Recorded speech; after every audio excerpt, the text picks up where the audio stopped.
Tawag niya sa biyanan. Patakbong lumapit ang ina ni Alexa at nakita niyang pumutok na ang panubigan nito.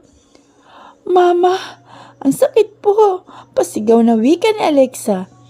"Naku anak, manganganak ka na nga. Buhatin mo na Gab at isakay mo na sa sasakyan para madala sa ospital." Utos pa ng ina. Agad na binuhat ni Gab ang asawa, papasok sa sasakyan. Mabuti na lamang hindi pa nakakaalis ang kanilang driver, kaya siya na ang pinagmaniho nito. "Mauna na lang kayo doon ha, susunod na ako.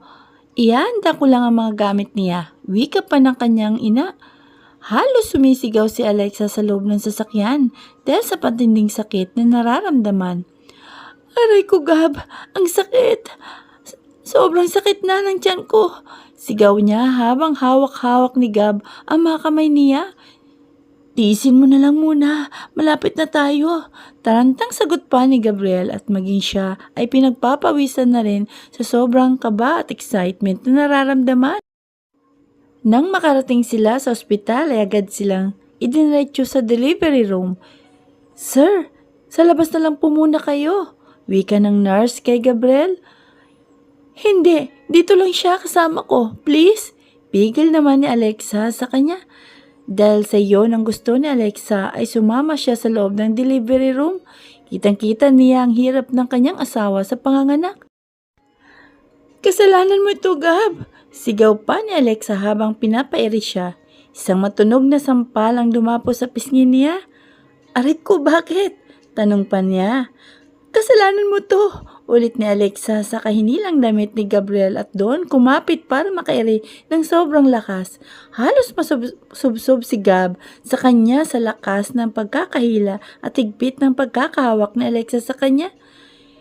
Sigaw at pagsisisi ang tanging namutawi sa bibig ni Alexa habang pinipilit ilabas ang bata. Tumagal ng ilang minuto nang marinig nila ang unang iyak ng kanilang anak. Hinalikan ni Gabriel ang asawang halos mawala na ng lakas. "Nandiyan ang baby natin," masayang wika pa ni Gabriel. Hindi na hinahintay pa ni Alexa na makita ang anak dahil nawala na ito ng malay. Dahil sa hirap at pagod niya sa panganganak, nang magising siya ay katabi na niya ang anak. Isang cute na batang babae. Kamukhang kamukha ng kanyang mama. Si Alexa, sa sobrang saya niya, ay napaiyak siya habang hawak-hawak ang maliit nitong mga kamay. "Hello baby, Mommy's here," wika niya habang hinahaplos-haplos nito ang mga malambot niyang mga pisngi.